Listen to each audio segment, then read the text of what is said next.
должны это знать. Вчера провели еще одно испытание, еще одного перспективного комплекса.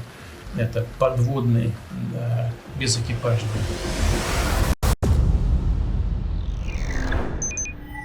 Well, first of all, we should keep in mind that this is not a test of nuclear weapons. It's a test of delivery means. This new system, Poseidon, is a kind of deep water powerful drone which is capable of carrying a lot of nuclear weapons. High yield nuclear explosives can be loaded on it, but the system itself is only a means of delivering nuclear warheads. So it is a new type of system. Arguably, it is very difficult to intercept it because it is a deep water unmanned vehicle which can get close to the enemy shore and bring this explosive to hit ports, naval bases, industrial and military infrastructure. So in a nutshell, this is what it is about. It's not an entirely new system. They worked on such systems a long time ago in the Soviet Union, but it was not easy to put it together for many tactical reasons.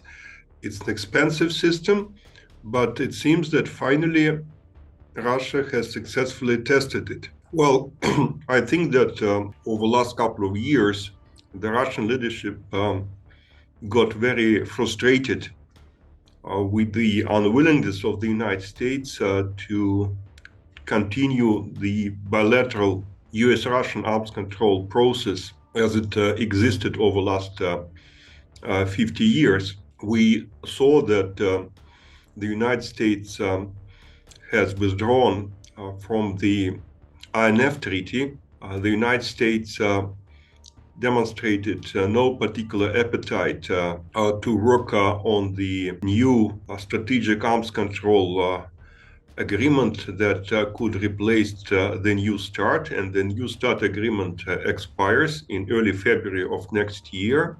And basically, I think the conclusion was made that the United States is no longer interested in arms control.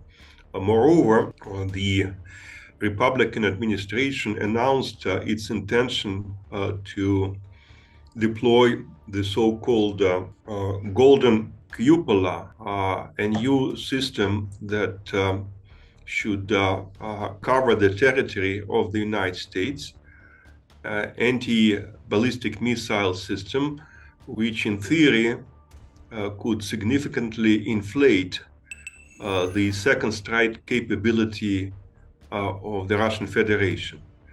So if Russia can no longer count on the existing concept of strategic stability, if it cannot count on the US inclination to continue the strategic arms control as it was set back in early 1970s, then the only option that the Kremlin has at its disposal is to go to what they would call a nuclear isolationism, to rely primarily on its own strategic arsenal, which should be capable of penetrating any missile defense system that the likely adversary might consider putting in place.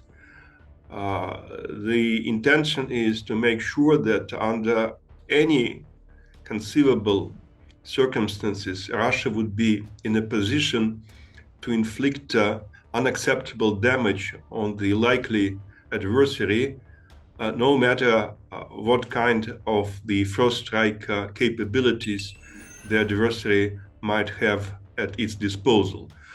So I think that this is not something that the Russian leadership would like to see. This is a choice that to some extent was imposed on Russia but definitely President Putin and his team have thought about this option for some time, which implies that already for some time they have had serious doubts about the US intentions to stick to the old arms control model.